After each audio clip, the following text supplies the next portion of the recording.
Hello Aryan के audience. तो finally हम आपको लेके चलते अपनी प्यारी सी भांजी का भाषण सुनाने के लिए रिपब्लिक डे। तो आप वीडियो में बने रहे और इनको आजादी की कहानी केवल कुछ नामों की कहानी नहीं, यह शेर की एक दिन की जिंदगी, गीदड़ की 100 साल के अनुशासित और जिम्मेदार नागरिक बनेंगे। आदरणीय मंचासीन अतिथिगण, सम्मानित निर्णायक मंडल, मेरे प्रिय शिक्षकगण और मेरे प्यारे साथियों, आप सभी को मेरा सादर नमस्कार। 26 जनवरी केवल एक तारीख नहीं बल्कि यह वह दिन है जब भारत ने स्वयं को एक संप्रभु, लोकतांत्रिक और गणतांत्रिक राष्ट्र के रूप में दुनिया के सामने स्थापित किया।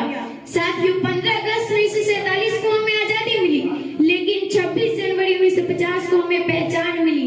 पहचान एक ऐसे देश की जहां राजा नहीं, संविधान सर्वोच्च में नहीं बल्कि कानून और जनता में है। हमारा संविधान दुनिया का सबसे पढ़ा लिखित संविधान है। इसके निर्माता डॉक्टर भीमराव अंबेडकर थे, जिन्होंने हर नागरिक को समानता, स्वतंत्रता और न्याय का अधिकार दिया।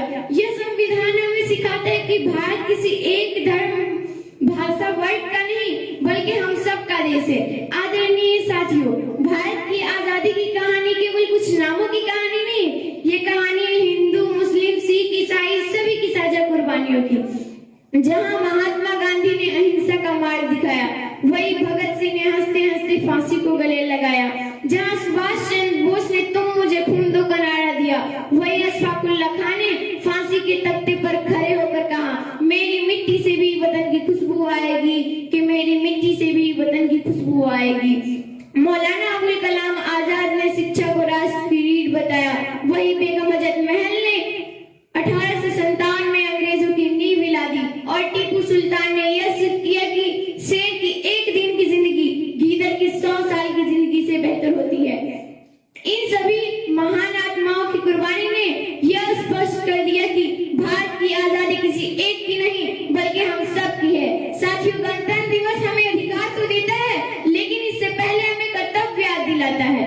कर्तव्य में सबसे पहला मतदान का अधिकार, दूसरा अभिव्यक्ति की स्वतंत्रता और तीसरा समानता का अधिकार। ये सब तभी सुरक्षित रहेंगे जब हम ईमानदार, अनुशासित और जिम्मेदार नागरिक बनेंगे। आज का विद्यार्थी कल का भारत है। अगर आज हमारी सोच छोटी होगी तो कल देश की दिशा भी छोटी होगी, लेकिन अगर आज हम मेहनत, एकता और चरित्र को अपनाएंगे तो भारत को विश्व गुरु बनने से कोई नहीं रोक सकता।